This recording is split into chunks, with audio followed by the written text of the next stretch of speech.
Bienvenidos a este podcast donde vamos a hablar sobre un tema muy importante en el derecho romano, la sucesión testada e intestada. Yo soy Armando Molina, estudiante de Derecho en la Fundación Universitaria del Área Andina en Valledupar, y me acompañan mis compañeros Andrea Freile y César Macía. Hola Andrea, hola César. Hola Armando, ¿cómo estás?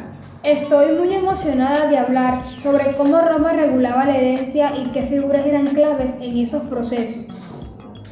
Hola a todos, hola Armando, hola Andrea. Este tema es muy interesante porque nos permite entender cómo las prácticas jurídicas de Roma todavía influyen en muchos aspectos del derecho moderno hoy en día. Exacto, compañero.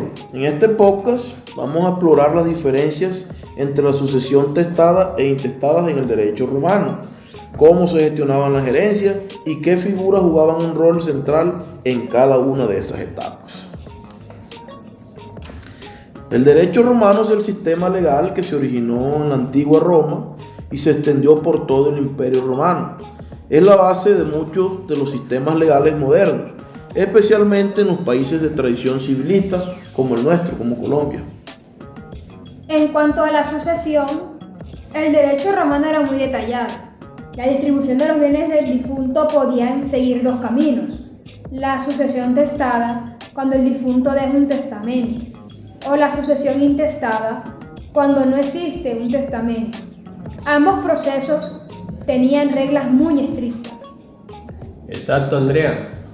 Además, el derecho romano se dividió en varias etapas a lo largo de la historia de Roma, y en cada etapa las leyes sobre sucesión fueron evolucionando.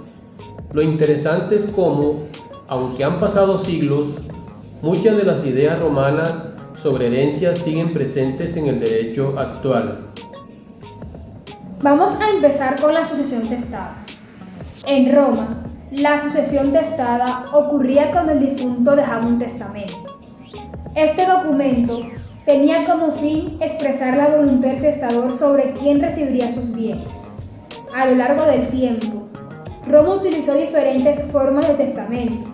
El más común era el testamentum calatis comitis, que se hacía ante una asamblea pública o comicios. Exacto.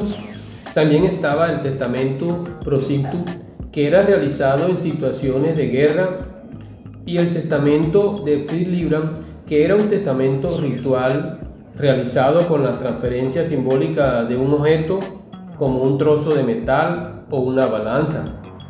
A lo largo de las épocas, estas formas fueron simplificando, pero todas tenían una estructura común: asegurarse de que el testador expresara su voluntad ante los testigos.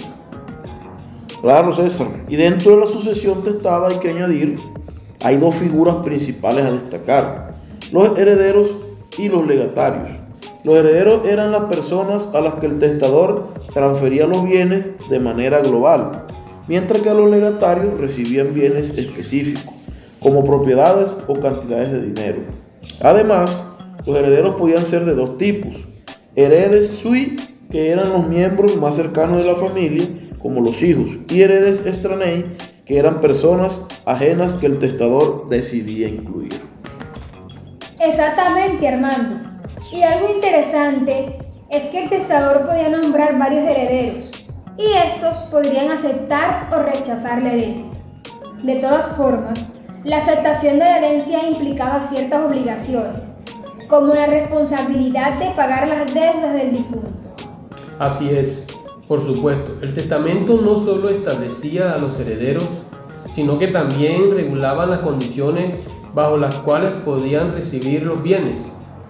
A veces se imponían condiciones como que el heredero debía cumplir ciertos requisitos antes de recibir la herencia. Por otro lado, cuando no existía testamento, se aplicaba la sucesión intestada. En este caso, la ley romana tenía un sistema claro para determinar quiénes heredaban los bienes del difunto, y este sistema se basaba en la proximidad del parentesco. Así es, compañero. Primero heredaban los sui heredes, que eran los familiares directos, como los hijos y la esposa. Si no había descendientes directos, entonces los bienes pasaban a los cognati, que eran los parientes más lejanos como los hermanos o primos.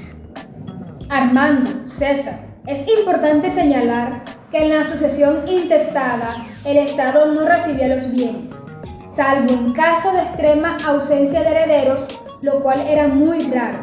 En el sistema romano, la prioridad siempre estaba en mantener la herencia dentro de la familia. Exacto.